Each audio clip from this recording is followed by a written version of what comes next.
তো গাইস, আমার শয়তানি মাথায় হলো খালি বদমাইশি বুদ্ধি আসে। তো কিছুদিন আগে ঢাকায় গেছিলাম। তো তোমরা তো জানোই আমি আবার ভালোবাসা ছাড়া থাকতে পারি না, ভিতরটা কেমন জানি খালি খালি লাগে। তারপর হঠাৎ করে দেখলাম একটা বাসার ব্যালকনিতে নায়িকার মতো একটা সুন্দরী মডার্ন মেয়ে দাঁড়িয়ে আছে।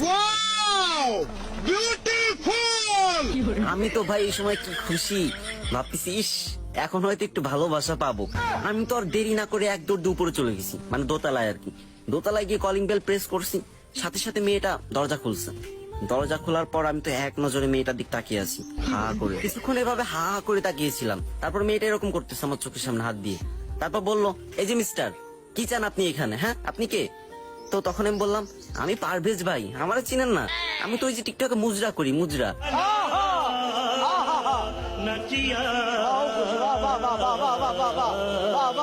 তো আপনার এখানে কি একটু ভালোবাসা হবে? তখন মেয়েটা রেগে মেগে বলে উঠলো, এই শয়তান ছেলে, তোর ঘরে কি মা বোন নাই? তখন আমি বললাম যে মা বোন তো আছে, কিন্তু একটু ভালোবাসা নাই।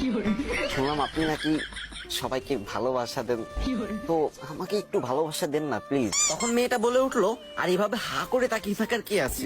আগে কি কখনো মেয়ে মানুষ দেখিসনি? তো তখন আমি বললাম, মেয়ে মানুষ তো দেখছি, বাট আপনার মতো কাউকে দেখিনি।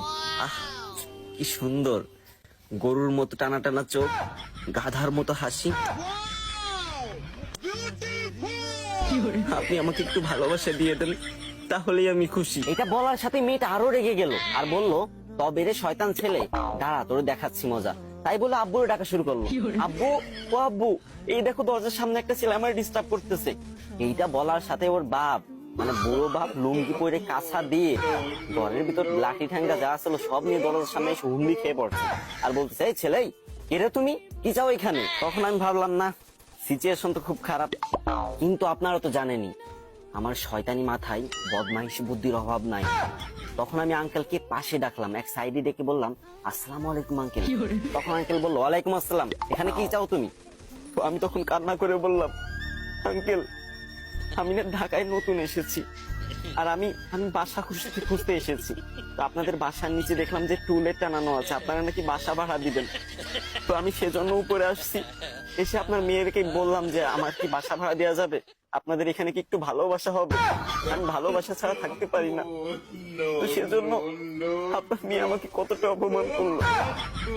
আমি লাগবে না আমার বাসা ভাড়া। তখন আঙ্কেল বললো, না না না বাবা, তুমি আমাদের এখানে বাসা ভাড়া নাও, আর আমার মেয়ের কথাই কিছু মনে করো না, ও তো ছোট মানুষ, তাই একটু ছেলে মানুষই করে, আমি ওকে ধমক দিয়ে দিচ্ছি। তারপর আঙ্কেল তার মেয়েকে ধমক দিয়ে বললো, কিরে, লোকটা তোর কাছে একটু ভালোবাসা চেয়েছিল, তাই বলে তুই লোকটাকে এতটা অপমান করবি?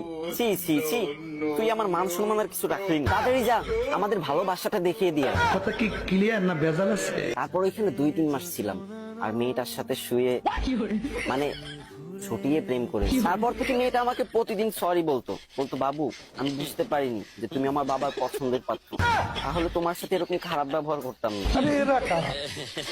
কেমন দিলাম? লোকে বলে টাকা না থাকলে নাকি প্রেম ভালোবাসা হয় না, কিন্তু আমার এই শয়তানি মাথায় যে পরিমাণ বদমাইশি বুদ্ধি যে আমি যেখানেই যাই 4-5টা মেয়ে এমনি পটায় ফেলাই। খুব ভালো ভিডিও হয়েছে, ছাড়লেই তো 1 মিলিয়ন ভিউ হয়ে যাবে। 1 মিলিয়ন ভিউ হবে না? নাকি 1 মিলিয়ন? ভালো ভিডিও হয়েছে।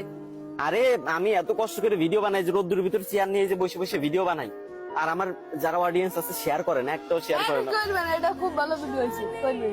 কেউ শেয়ার করে না ভাই, আমার দুঃখ এটা। আমার ভিডিওতে না, আমি চাইতেছি বার করবেন, করবেন। গাইজ, তোমরা কিন্তু শেয়ার করবা, হ্যাঁ, শেয়ার করে কমেন্ট করবা।